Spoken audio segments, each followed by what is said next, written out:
আসসালামু আলাইকুম। এই পর্বে আমরা আলোচনা করব অধ্যায় 11 থেকে উন্নত, অনুন্নত, উন্নয়নশীল দেশের যত বৈশিষ্ট্যগুলো রয়েছে সেগুলো নিয়ে আলোচনা করব। আমরা মূলত একটা ছকের মধ্যে এই সবগুলো দেশের বৈশিষ্ট্য তুলে ধরার চেষ্টা করেছি। তো প্রথমে এখানে দেখতে পারতেছি, এখানে দেওয়া আছে উন্নত দেশ, তার পাশে দেওয়া আছে অনুন্নত দেশ, তার পাশে দেওয়া আছে উন্নয়নশীল দেশ। তো আমরা যদি চিন্তা করি, উন্নত দেশের বৈশিষ্ট্যগুলো দেওয়া আছে উচ্চ মাথাপিছু আয়, জীবনযাত্রার উচ্চ মান, শিল্প নির্ভর অর্থনীতি। ঠিক একইভাবে অনুন্নত দেশের বৈশিষ্ট্যগুলো দেওয়া আছে নিম্ন মাথাপিছু আয়, জীবনযাত্রার নিম্ন মান, কৃষি নির্ভর অর্থনীতি। তারপর হচ্ছে উন্নয়নশীল দেশ। এখানে দেখতে হবে যে উন্নয়নশীল মানে কি, আমরা বলি ডেভেলপিং কান্ট্রি। হ্যাঁ, ডেভেলপিং কান্ট্রি। তো এখানে কি হয়, তো এখানে যা হয় সবগুলো কি হয়, এই যে আইএনজি যুক্ত করা আছে শেষে। হ্যাঁ, তো দেখবেন যা হয় সবগুলো হচ্ছে কি হচ্ছে। যেমন এখানে আমরা বলতেছি উচ্চ মাথাপিছু আয়, অর্থাৎ কি উন্নত দেশের মাথাপিছু আয় কি থাকে, খুব উঁচু পরিমাণে থাকে। অনুন্নত দেশে কি হয়, তার ঠিক বিপরীতটা হয়। অনুন্নত দেশে কি হয়, তার ঠিক বিপরীতটা হয়। কিন্তু উন্নয়নশীল দেশে কি হয়, ক্রমবর্ধমান মাথাপিছু, অর্থাৎ কি ক্রমান্বয়ে এই মাথাপিছু আয়টা কি হচ্ছে, বৃদ্ধি পাচ্ছে। ঠিক আছে, এখানে যা হচ্ছে উন্নয়নশীল দেশে সব কি হয়, মানে কন্টিনিউয়াস টেন্সে হয় আর কি, মানে সবগুলো কি হয়, মানে অলরেডি চলতেছে।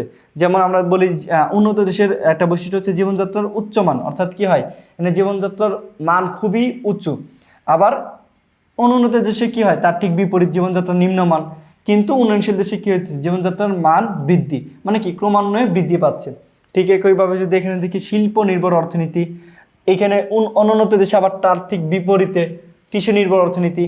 আবার এখানে বলতেছি কি কৃষির উপর নির্ভরতা হ্রাস ও দ্রুত শিল্পায়ন। তার মানে কি আস্তে আস্তে আমরা কি করতেছি, কৃষির উপর নির্ভরতা হ্রাস করতেছি এবং দ্রুত শিল্পায়ন ঘটাচ্ছি। তারপর হচ্ছে সঞ্চয়, মূলধন গঠন, বিনিয়োগের উচ্চ হার। তার মানে কি এখানে সঞ্চয়, মূলধন গঠন ও বিনিয়োগ, এই তিনটার হার কি উচ্চ, অর্থাৎ আমরা সঞ্চয় করি বেশি, মূলধন গঠনও করে বেশি, বিনিয়োগও করি বেশি। কিন্তু এই অনন্ত দেশে কি হয়, তার ঠিক বিপরীত, সঞ্চয়, মূলধন গঠন ও বিনিয়োগের কি নিম্ন হার, সঞ্চয়, মূলধন গঠন ও বিনিয়োগের হার বৃদ্ধি। তার মানে কি এখানে অলরেডি এটার পরিমাণটা বৃদ্ধি পাচ্ছে। ঠিক আছে, তারপর হচ্ছে উন্নত উৎপাদন পদ্ধতি ও বন্টন প্রক্রিয়া। এখানে উন্নত, এখানে কি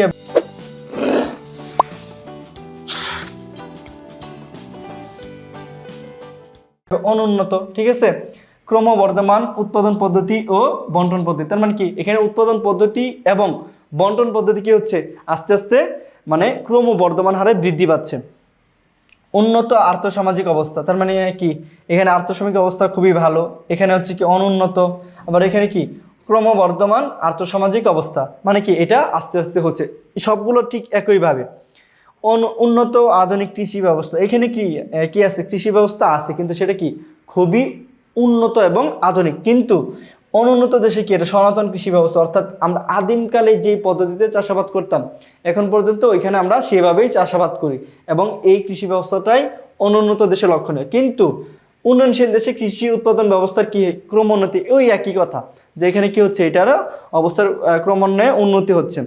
উন্নত দক্ষ মানব সম্পদ, এখানে দক্ষ মানব সম্পদ আছে। ঠিক আছে, উন্নত এবং দক্ষ। কিন্তু অনুন্নত দেশে তার ঠিক বিপরীত, অর্থাৎ অনুন্নত এবং অদক্ষ। এখানে কি হচ্ছে, মানব সম্পদের কি হচ্ছে, ক্রমান্বয়ে উন্নতি হচ্ছে।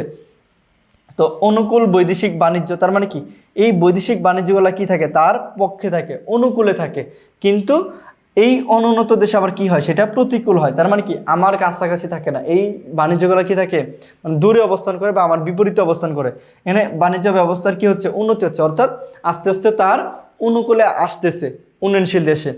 রাজনীতি, যেটা খুবই গুরুত্বপূর্ণ, যে এখানে কি দেখা যায়, রাজনৈতিক স্থিতিশীলতা দেখা যায়, এখানে দেখা যায় অস্থিতিশীলতা, এখানে ক্রমবর্ধমান রাজনৈতিক স্থিতিশীলতা বিদ্যমান। তো এখন আমরা কি করি, অনেক সময় দেখা যাচ্ছে ধরেন আপনার সৃজনশীলের ঘ এবং ঘ নাম্বারের জন্য ধরেন আপনাকে কিছু বৈশিষ্ট্য লিখতে বলে, তখন আমরা লিখতে পারি না, কারণ এইখানে আপনার টোটাল বৈশিষ্ট্য দেওয়া আছে হচ্ছে 10টির মতো বৈশিষ্ট্য দেওয়া আছে। উন্নত দেশেরও 10টা, অনুন্নত দেশেরও, উন্নয়নশীল দেশেরও। তো এই 10টার যদি পয়েন্ট আকারে আপনি লেখেন, তার মানে কি আপনি এখান থেকে খুব ভালো একটা নাম্বার তুলে আনতে সক্ষম হবেন। ঠিক আছে, যদি এই ছকটা বা এই চারটা যদি আপনারা কি করেন, ফলো করেন, তাহলে এটা সম্ভব, অন্যথায় এটা সম্ভব না। এখানে 10টা বৈশিষ্ট্য মানে কি, 10টা বৈশিষ্ট্যের যদি আপনি মিনিমাম আপনি 3 লাইন করে লেখেন, তারপরে আপনার কি হয় 30 লাইন করে হয়ে যাবে।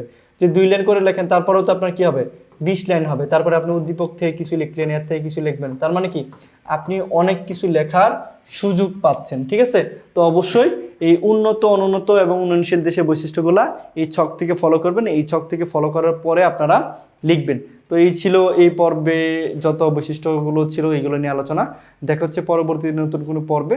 ততক্ষণ পর্যন্ত ভালো থাকুন, সুস্থ থাকুন। আল্লাহ হাফেজ, আসসালামু আলাইকুম।